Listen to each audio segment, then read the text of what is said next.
Hello friends, welcome back to the new video guys. In this video guys, I am going to show you guys how can you change hotspot password in your Xiaomi phone guys. Guys, you want to change guys your hotspot password. So as you can change easily in this video guys, I will show you guys how can you change your hotspot password in your Xiaomi phone.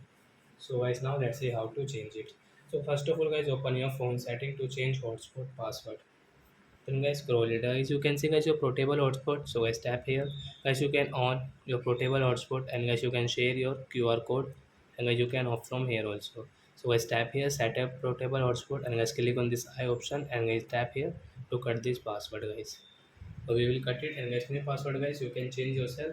So I will change into guys 98765544332211. So like that guys, I will change this long password. And first of all guys, click on this right option guys. Don't forget. So guys, come back and guys, you can see guys, your password has changed.